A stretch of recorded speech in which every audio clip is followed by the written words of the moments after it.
Krishna. Welcome Hare back, Krishna. everyone.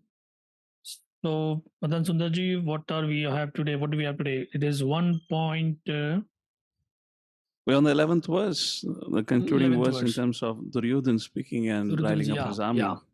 Okay. So, I'll read the verse. Ayaneshu cha sarveshu yatha bhagam avasthitaha bhishmameva birakshantu bhavantas sarva evahi. So, previously we saw Duryodhan talking loudly, partly to himself, partly to Bhima, partly to Bhishma Dev, Dronacharya, and others nearby, that we are powerful, we are big, we are huge, and we can easily defeat the Pandavas. Now he's saying, all of you, who is the you here? That is those big names which he took, and also the other soldiers, everybody within earshot. All of you must now give full support to grandfather Bhishma as you stand at your respective strategic points of entrance into the phalanx of the army. So, just to give our listeners a brief idea, there is something called Vyuha Rachana. And Vyuha means basically a strategic formation. And it's quite interesting. I didn't do much research, but what I heard was if one army has a formation in the form of a half moon, so you can see like a half moon like this, and immediately the opposite party makes a formation like a needle or like an arrow, so which can go and strike at the mid part of the half moon, and they try to break it. Now before they could break it, the half moon phalanx tries to act as a pincer and catch them, and then complete the moon and defeat all those soldiers in between. So warfare in those times was a constant battle between various vyuha rachana or formation of phalanxes. So that was the chakra vyuha, which later in Mahabharata we read that Abhimanyu was trapped in a circular formation, one concentric circle within another, within another, within another. And there would be one gate, and as soon as Abhimanyu would get in, they would close the gate. inside. So I think in the 6th or 7th circle, he got trapped, could not come out, and then was unfairly attacked by 6 warriors at a time. And finally, Duryodhana's son called Durjaya, he came and took out his sword and chopped off his head. So that was the sad story of Abhimanyu. But here, we go into our verse for the day. Hey, just see how somebody has to keep on juggling words, keep on juggling loyalties. I think it was Mark Twain who remarked that if you tell the truth, you don't worry as to remember as to what you said before. If you had lied, then you really have to remember what did I say. But if you have told the truth, well, even if you forgot what you said, again, what you would be telling is the truth itself. I'm using this in connection where Duryodhana feels that Bhishma Dev is Ichhamarani, nobody can kill him. So just one person is good enough. But he says, no, maybe Dronacharya will feel bad if I respect only Bhishma Dev. But if I say Dronacharya is good enough, then Bhishma Dev may feel bad. If I say only 2 are good enough, then the long list of others, they will feel bad. My goodness, just see what kind of walking a tightrope the whole thing is. So after praising Bhishma, he says that others might be considering themselves less important. So in his diplomatic way, he tries to adjust the situation. So he says that Bhishma, of course, Bhishma is the greatest hero. But you know something, he's an old man, poor guy. And by the way, I was hearing one katha where our Gaur Krishna Maharaj said Bhishma Dev, according to one account, was 456 years old. Wow, okay. We So generally hear he was really, around 189 years old. He's around 456 years old. Okay. yeah. So there are varying accounts, but where did you hear the 189-year thing? There's something I have come across while reading that, 3 generations prior he appeared. So, like that, they draw some rough calculation. He was around 189 plus years old, like that, approximately. Not from Prabhupada's writings anyway. Prabhupada have not mentioned exact date, the age, but like that. Many other scholars, they say roughly. Of course, I don't know the authenticity of that number. Okay, so we all agree that he lived for a very long time, and just like Parshuram, he was there uh, during Dasharath Maharaja's times, and then he was there right up to uh, Ramchandra's coronation, and right up to Mahabharata, where he became the guru, the martial guru of Bhishma Dev. So these kind of fantastic lifespans are not something which can be. I mean, it's not a question of believing or not believing. If we just understand that fantastic lifespans in the bygone ages is something which all of the world culture accepts that. I just read somewhere one anthropologist was saying that look, everything cannot be judged by fossilized evidence, but somehow there are some common themes found throughout the world. And this is one of them, that in some bygone age, people were living very long lives. And of course, we have Bhishmadev coming directly from the celestial planets. He was a Vasu. He was cursed to stay here. So that explains his I mean, lifespan. if I can just add here, because you're talking about the bygone ages, I Yeah. recently came across a book written by a British author, and this is at the time of when Britishers were ruling India. So somewhere around 1905 or 1910, they were kind of excavating or doing some repair work in Jagannath Puri, Oh, in one of the temples there. And while it was a broken down temple, while excavating that broken down temple, they came across a man sitting in a pose of samadhi. And when they kind of dealt with that person and brought him back into consciousness, it was later on found that he was in that state for the last 400 years. He remembered 400 years ago what had happened, and it's a documented fact written by a British author that time who was present, who did the study. So you're talking about something what happened 5,000 years ago. It's just about, and he lived until 1972. He then later on had many yeah. disciples like that. It's just a recent story. So these could be isolated events, incidents now, but they were the norm before. Correct. So we don't find in the Mahabharata people always gawking at Bhishma Dev or always saying, my God, he's 300 years old, he's 200 years old. It was considered kind of normal. Yeah, good point. I would like to know the name of this book. Maybe I could give it a read. Okay. You I'll come back with a later, not reference now. for that.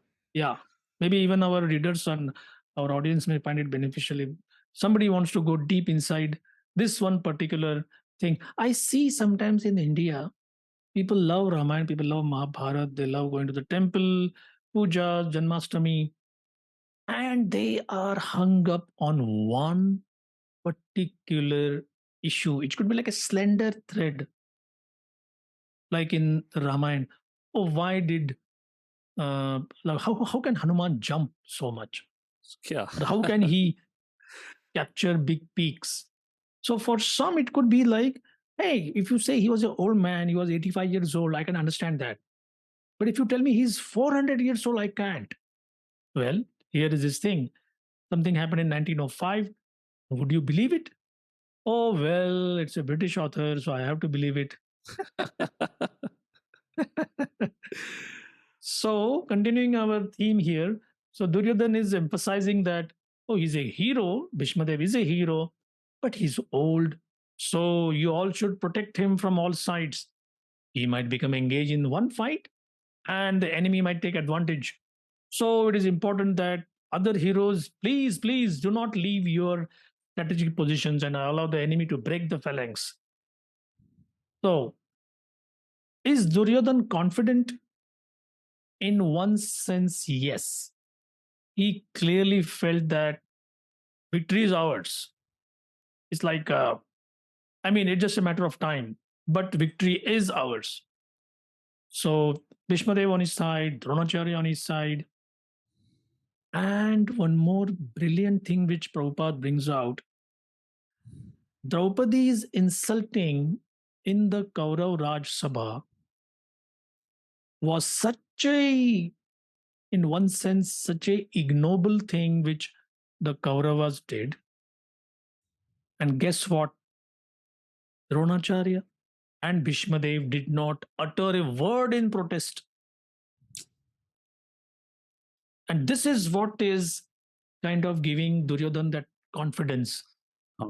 That, hey, if that time I could get my will done, whatever I wanted, I got it. Nobody protested. Especially these two, they could have fought with me, they could have punished me, but they didn't do it. So now that they are on my side, I am assured of victory. Anything you want to add on this?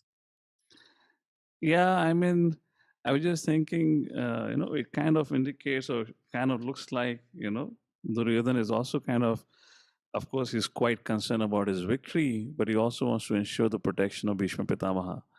So someone may think, oh, looks like Duryodhana is ensuring that, nothing happens to Bhishma Pitamaha. But it's actually the whole subject matter of self-absorption. He's least bothered about anyone else except for his own fulfilling of his own agenda. When I was reading Mahabharata, there's a very interesting thing. When Bhishma Pitama fell down on the 10th day, everything said and done is okay. And finally, when water was given to Bhishma Pitama by Arjuna and all that all happened. And then Bhishma Pitama told Duryodhan, look what has happened. You counted on your victory on me. I have fallen down. Still, there is a time. You can mend your relationship with Yudhishthira Maharaj.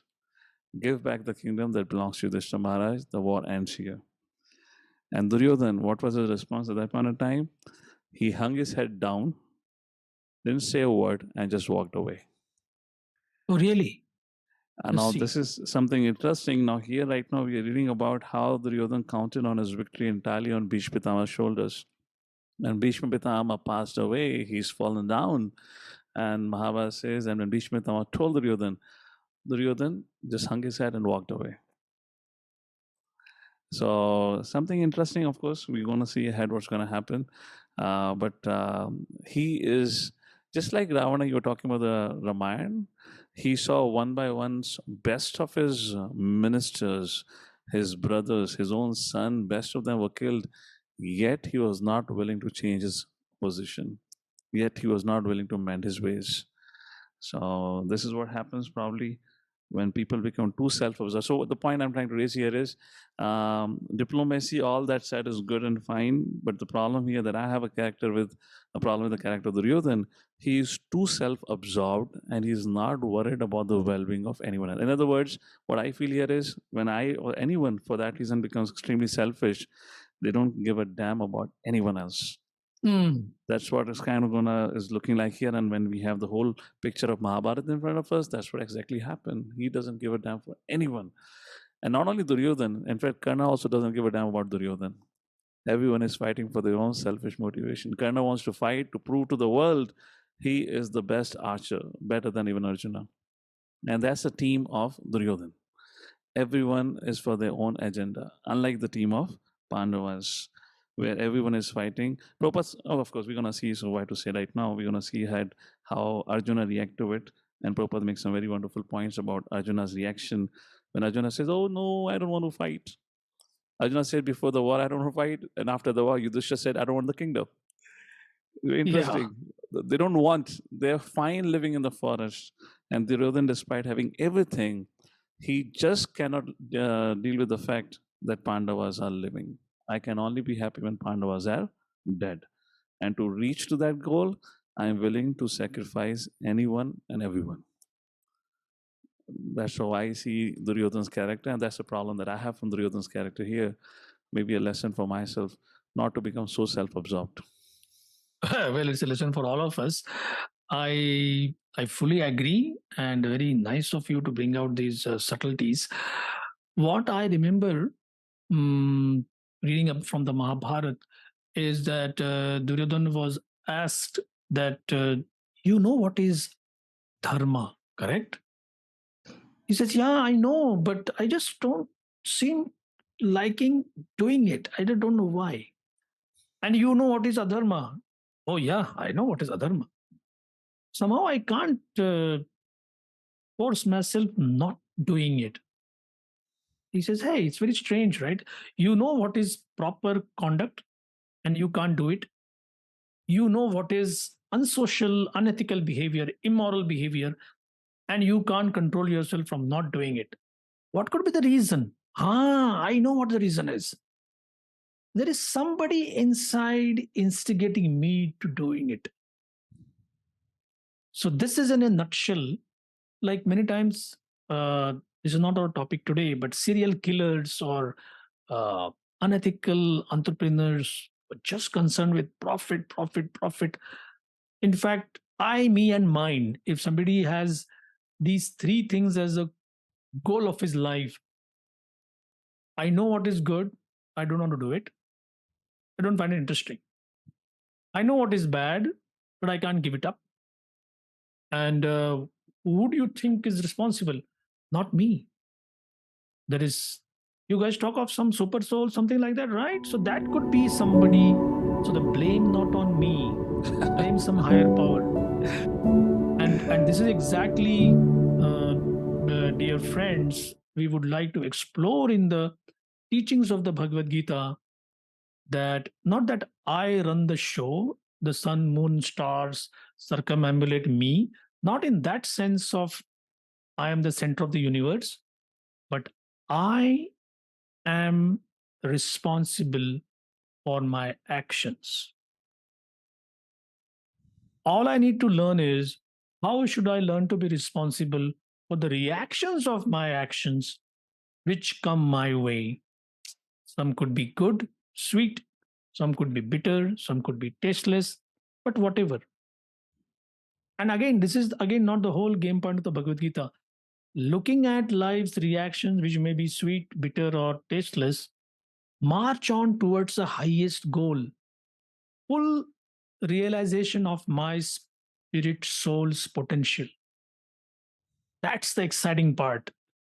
That's the, in the words of a contemporary author, he says there is the ego drama, which is I, me, mine, which is Duryodhan personified here.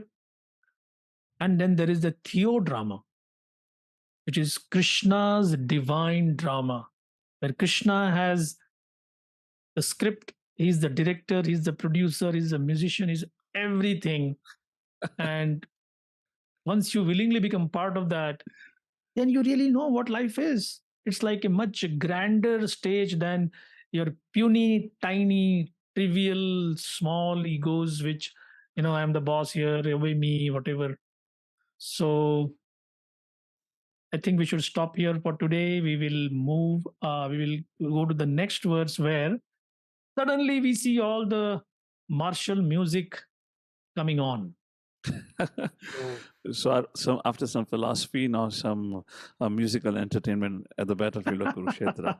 We should see that again. Yes. Okay. Thank you. Hare Krishna. Hare We'll meet Krishna. again Thank you soon. so much, everyone. Hare Krishna. Thank you.